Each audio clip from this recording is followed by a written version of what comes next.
Welcome back to Nomad Boatbuilding. I'm Mark Rudin, and today on building the Catalina Wherry, we're going to fillet the laps. But before we get to that, I want to make a little bit of sawdust.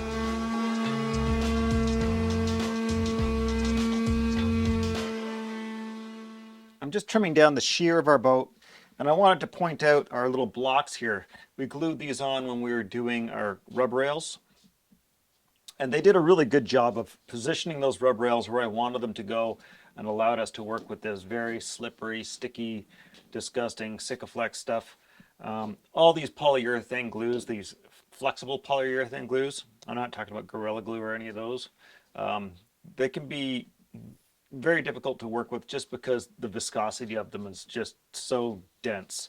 So anyway, these worked great. Getting them off is no problem at all. We just pop them off with a hammer. And I put them on with a couple of those brads, the plastic brads, and some cyanoacrylate. And now I'm going to start trimming down my shear. To do that, I'm going to use a multi-master with just a regular blade on there. And I'm going to use this little piece of door skin in order to just give myself a little more distance off of the rub rail. And the only reason I'm doing that is because these have a bad habit of wanting to sort of dive or climb, just because the blades are flexible, and as they get dull, they don't track very well. And so that's just giving me a little bit of a safety margin. And then we're going to clean it all up with a flush trim router bit.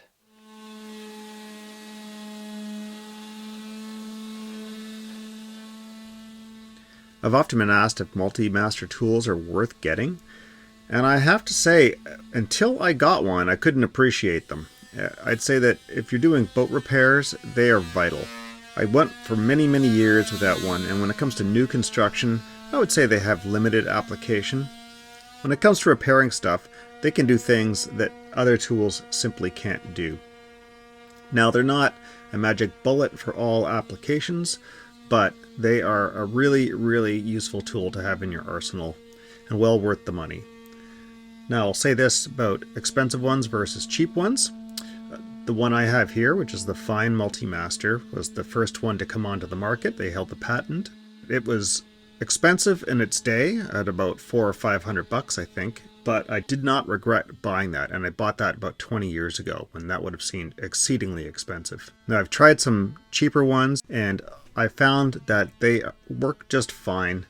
I think the difference is going to be whether or not the blade locking mechanism is a good quality and easy to use. And I found with a cheap one, they'll really heat up after prolonged use, whereas this one just keeps on purring along for a long time without issues.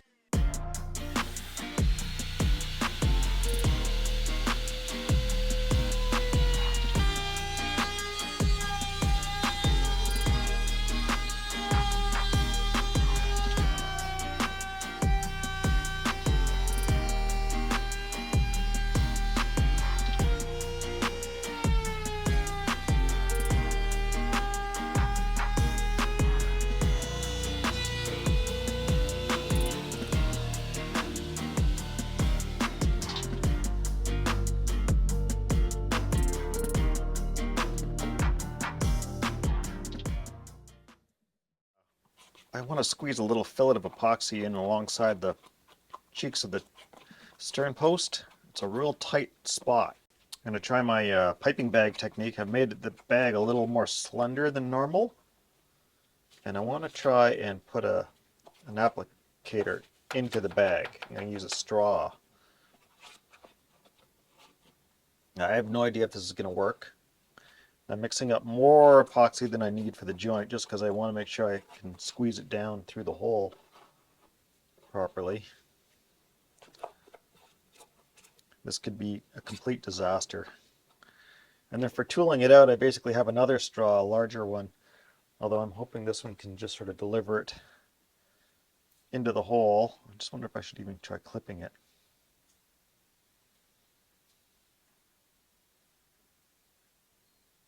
I think I'll just leave it. Okay, so what I want to do is drop that in there. Okay, and all this is going to come down tighter.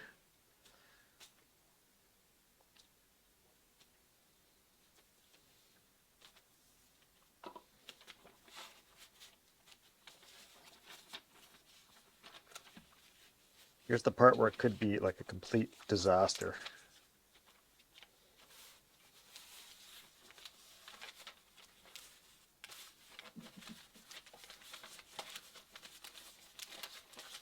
Okay, so like I say, I have no idea if this is going to work.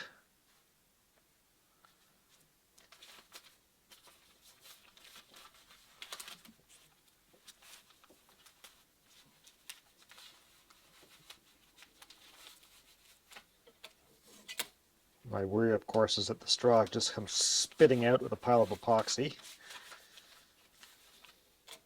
I'm just going to tape this to closed here too, just to make it a little bit easier to handle. So I've got a just dowel I'm sticking in here just to help squeeze this down. Oh, of course, no rag close at hand. Hold on. Boy, you'd think I'd learn.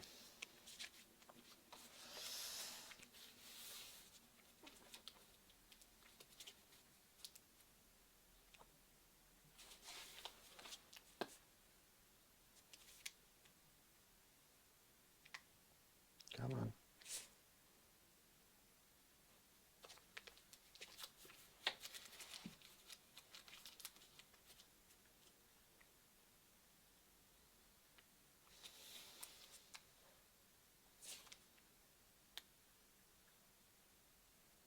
There we are. I can see it coming out the hole again. I gotta squeeze this pretty hard, actually. Harder than I would have expected.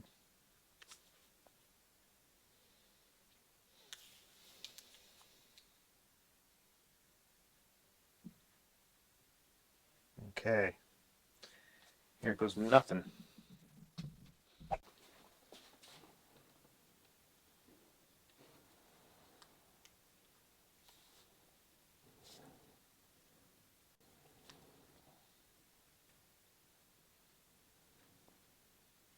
What I like about this is that the the straw will squish down, so I can kind of feed it down into the crevice here.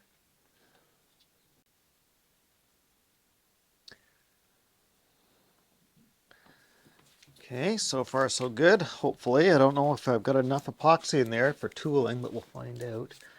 So I'm gonna get it in the other side before I screw with that. So the straw is causing considerable resistance.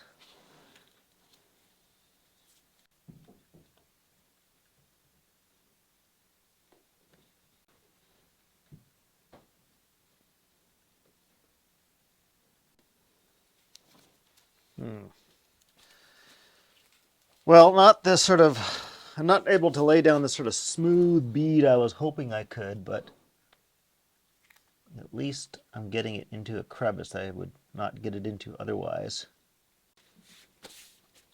okay, well that worked pretty good, but eventually my piping bag did a blowout on me, rendering it kind of useless, unfortunately, but it got me most of the way there.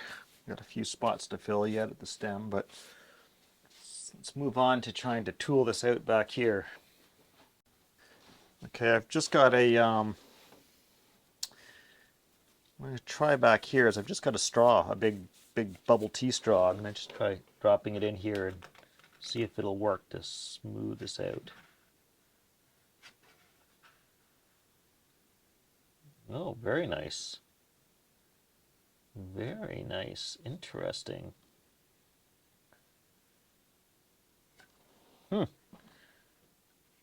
That worked great. What's interesting about this is like it cleans it. It doesn't leave anything on the sides. Like it just creates a zero.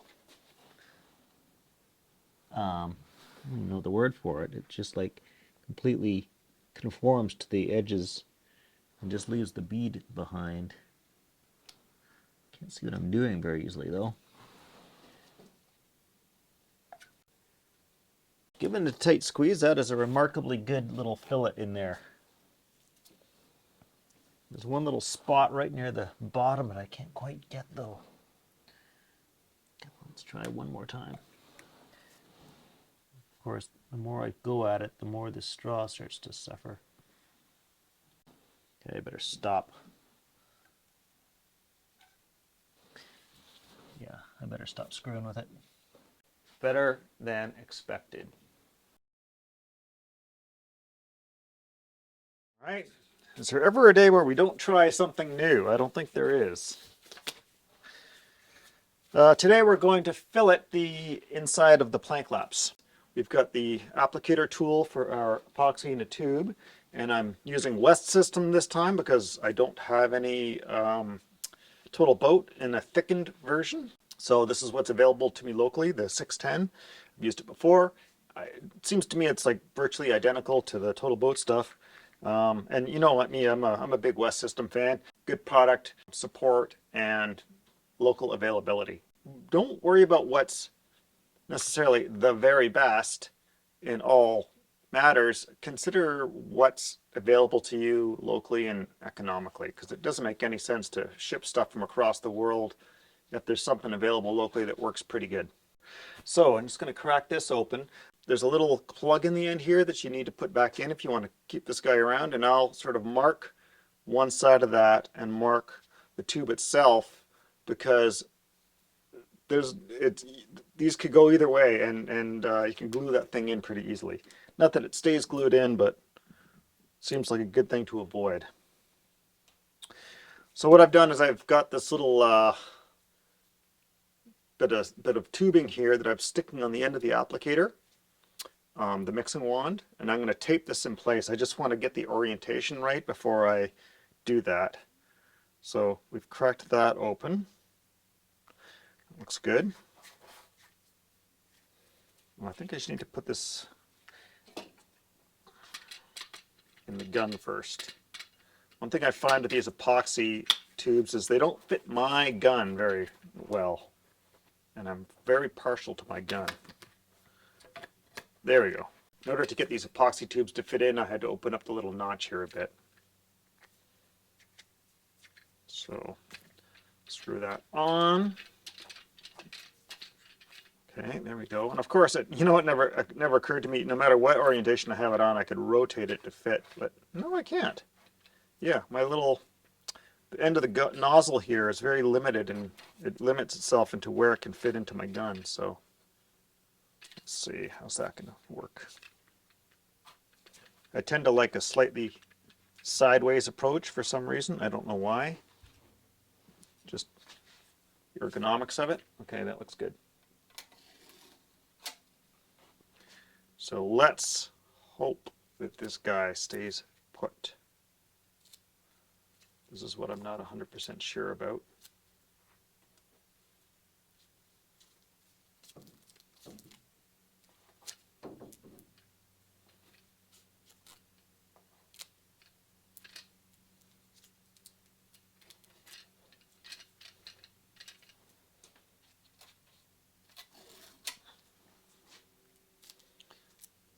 One thing I've noticed about epoxy and masking tape is epoxy does a beautiful job of breaking down the adhesive in masking tape. So masking tape's kind of a terrible tape for working with epoxy. It doesn't hang on very well, actually. All right, so there we go. One thing I want to do is I want to get the gun going, and I want to make sure I discharge, a few inches of thickened epoxy before I start applying it in the boat. So I'll find some junk to do that into.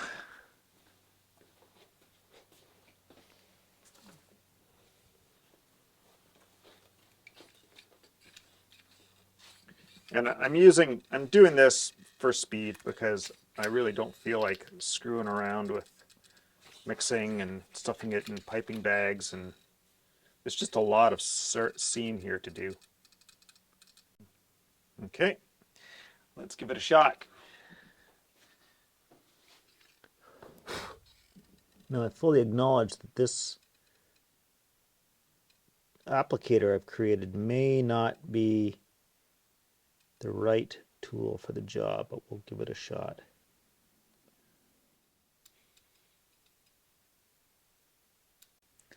I don't know. No, it's just not behaving the way I want it to. I'm going to lose it. Better to just throw a bead in and tool it out, I think. Darn it. It's just too hard to see what I'm doing is one issue. And just the shape of the applicator tip is just not quite right. All right, just a regular tip. Park a bead in there and hope I'm getting the right size bead for tooling this out nicely.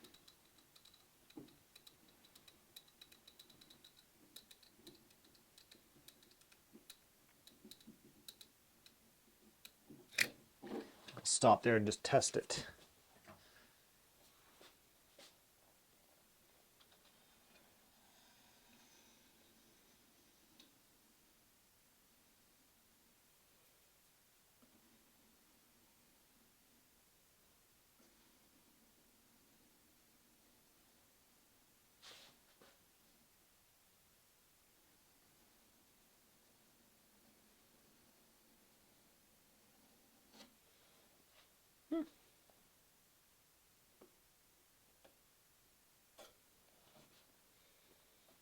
Not bad, I guess.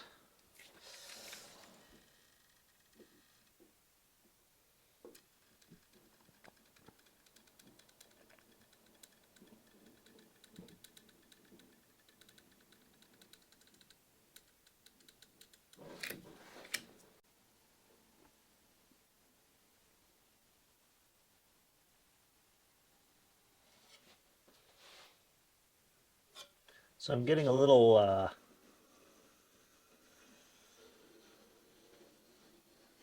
squeeze out coming off one side there. I think my trick is going to be trying to get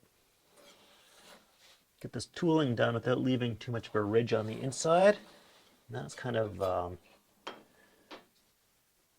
Knife control, I think. we'll run one down the next bead.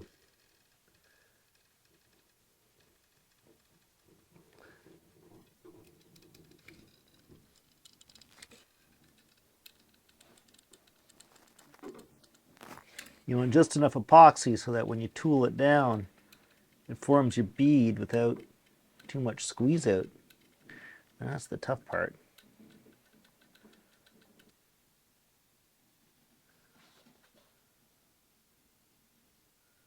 I don't actually mind squeeze out happening on the outside of the plank edge because it's easy to clean up. The nice thing about using these tubes now is that I'm not really worried about the whole volume of epoxy. It's because there's only a little bit mixed up here, so I can take more time. If I had the whole thing filled with epoxy, I'd just be going crazy trying to get all of it out of the tube as fast as possible. And couldn't take this time, but I'm taking to sort of try and dial it in.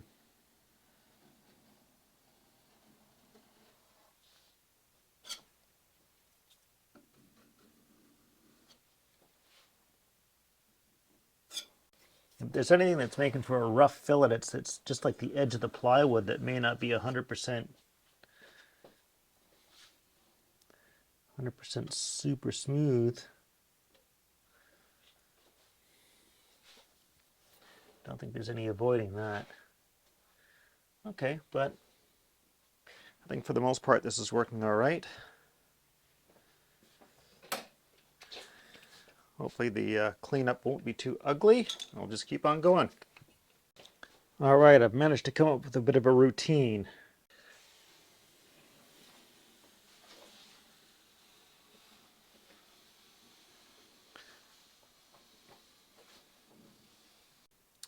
I found that my little painter's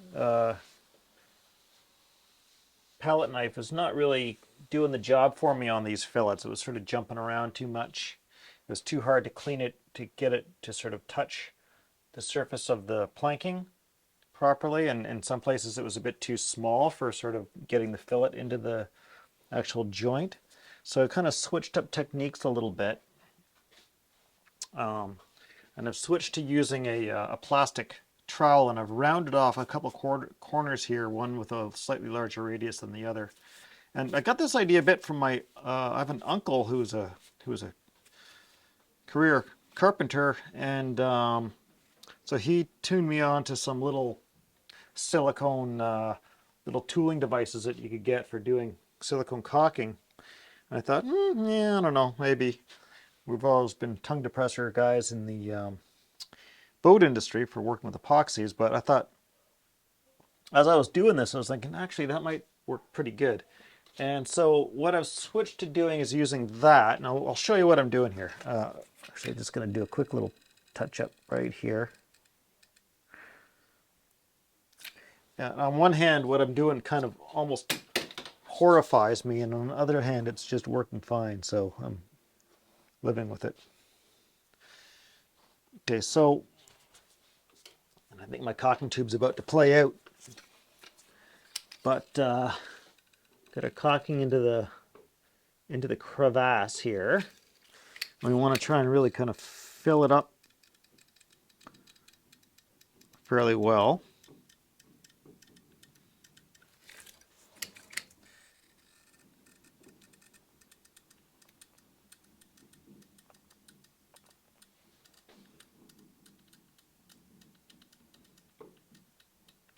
And this tube's just about played out. We're not quite done this side. I kind of anticipated we'd use more than one tube per side.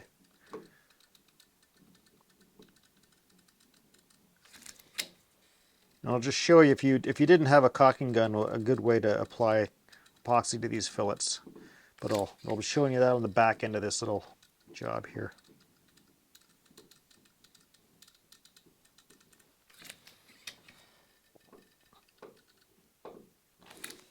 Okay, that one feels done. So I'm just taking my tool here, and what I'm doing is I am running it hard up against the planking and just letting everything below the roundover just slop over the edge of the plank. So the face of the plank I'm trying to get nice and tight. I'm not worried about the stuff pouring over the side. I just want to make sure I don't have any voids along the face of the plank here. Oh, got a little one right there. And I know I'm going to have to come back and do sanding, so there's a caveat right there. All I'm trying to do is get as clean an application as I can.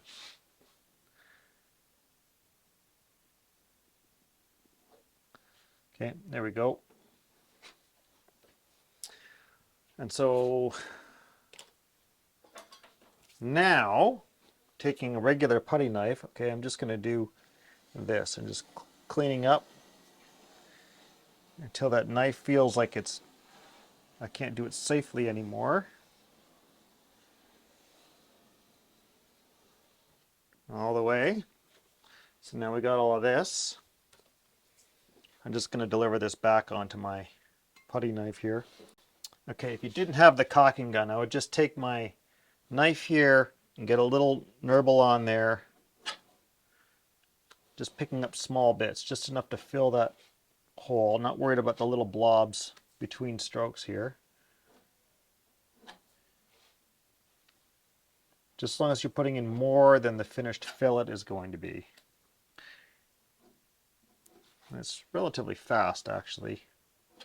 And I've never really done these with a caulking gun before. This is my first time trying the caulking gun. I think it's saving me time compared to doing this stuff. I may be wrong at the back end when it comes to sanding these out, because this epoxy might, I'm not sure how well this stuff sands, this particular consistency.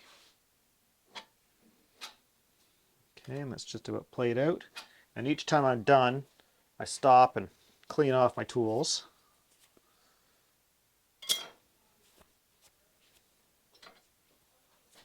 Okay, and then we come along, we do the same thing. You try a gentle touchdown.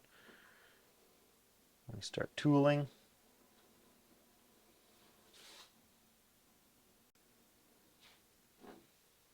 There we go. Pick up the excess again. And onward. So I'm going to just jump over to the next step, which is just cleaning off where I was working. So I'm taking my cloth, folding it neatly, okay? soak it down with alcohol, wrap it around a finger. And then just try and press hard against the surface of the planking. And we're trying to not touch the inside of the fillet here. We're just trying to clean off the outside. There we go. So there's going to be this little exchange here where the fillet fares into the planking. That's going to take a bit of work to clean up. I'm not going to try and do that right now. The surface here at the edge, that's pretty clean already, so that's not going to be much work. And I'm very hesitant to do this. I might come back after it's set up a bunch and try tooling with just a finger and alcohol after it started to stiffen. I don't know if I want to do that. That sounds like it could be a recipe for disaster. But we'll see. We'll see how I feel about it. Other than that, working pretty good. I'm going to crack open a new tube. Deliver this down. Just keep on going.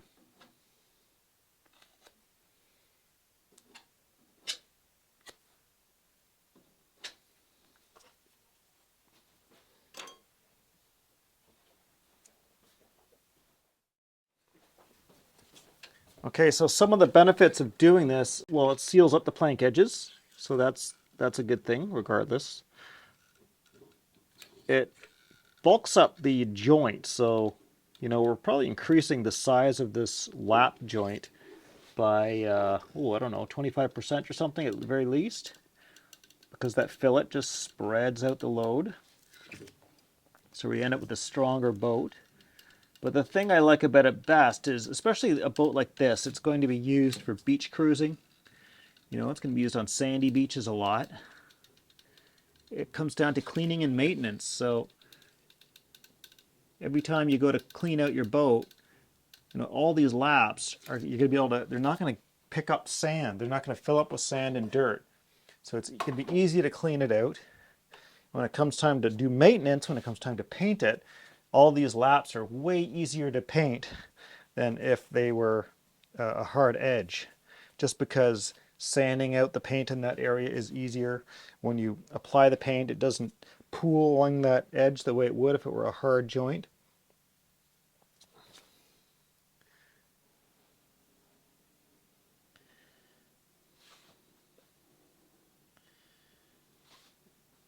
And I think in the long run, it's just going to look better, be a better boat. Now, I have done lots of boats without doing this. So it is not an absolute must. But I'm doing it in this case because I think it's going to benefit this boat. I think it's going to be worthwhile. I think the owner, the way he's going to use the boat, is going to benefit from it. And while, yes, it adds to the cost right now, in the long run, it's going to be cost effective because of all that time he's going to save cleaning and maintaining. And that's not something we like to think about because, hey, we just finished building the boat. Why are we thinking about cleaning and maintaining it already? Well, that's going to be on top of you before you know it. And the sooner you get used to that idea, the happier your boat's going to be, because you don't want to put that off.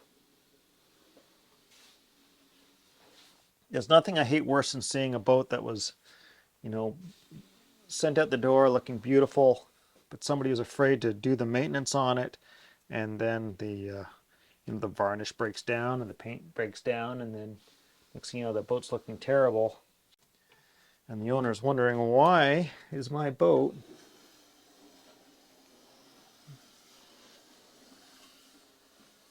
looking so terrible already? Well, it's because you didn't stay on top of it early enough. Sometimes we've got to do stuff that's just going to be a whole bunch of work.